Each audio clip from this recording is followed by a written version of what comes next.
ജമ്മു കാശ്മീരിൽ തുടർച്ചയായി ഭീകരാക്രമണങ്ങൾ ഉണ്ടായ സാഹചര്യത്തിൽ ഉന്നതതല യോഗം കേന്ദ്ര ആഭ്യന്തരമന്ത്രി അമിത്ഷാ വിളിച്ചു.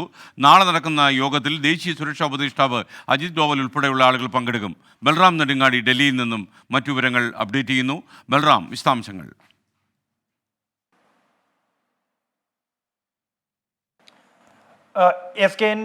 കഴിഞ്ഞ ദിവസങ്ങളിൽ 3 ദിവസത്തിനിടെ ജമ്മു കശ്മീരിൽ 4 ഭീകരവാദി ആക്രമണങ്ങൾ നടന്നിരുന്നു. ഇതിൽ 2 പേർ, ഒരു പോലീസുകാരൻ അടക്കം 2 പേർക്ക് ജീവൻ നഷ്ടപ്പെട്ടിരുന്നു. ഈ ഒരു പശ്ചാത്തലത്തിൽ കഴിഞ്ഞ ദിവസം ആഭ്യന്തരമന്ത്രി അമിത്ഷാ ജമ്മു കശ്മീരിലെ സുരക്ഷാ സാഹചര്യങ്ങൾ വിലയിരുത്തി.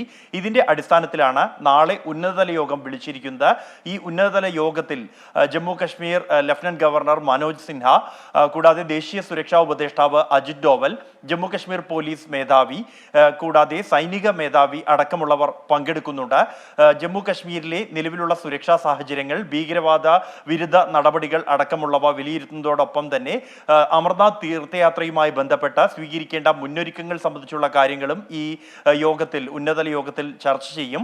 അതിന് ആവശ്യമായ മാർഗനിർദ്ദേശങ്ങൾ ആഭ്യന്തര മന്ത്രാലയം നൽകും എന്നാണ് അറിയാൻ കഴിയുന്നത്. വളരെ ഗൗരവത്തോടെയാണ് തുടർച്ചയായുള്ള ഭീകരവാദി ആക്രമണങ്ങൾ കണ്ടിരിക്കുന്നത്. ഇതിൽ തന്നെ പുതിയതായി പാകിസ്ഥാനിൽ നിന്നും നുഴഞ്ഞു കയറിയ ഭീകരവാദികളാണ് 2 ഇടത്ത് ആക്രമണം നടത്തിയത് എന്നാണ് പ്രാഥമിക നിഗമനം. അതുകൊണ്ട് തന്നെ ഇത്തരത്തിലുള്ള നുഴഞ്ഞു കയറ്റം തടയുന്നതിനാവശ്യമായുള്ള മാർഗനിർദ്ദേശങ്ങളും കർശനമായ നടപടികളും സ്വീകരിക്കണമെന്ന നിർദ്ദേശവും ആഭ്യന്തര മന്ത്രാലയം സുരക്ഷാ സേനയ്ക്ക് നൽകും എന്നാണ് ലഭിക്കുന്ന വിവരം.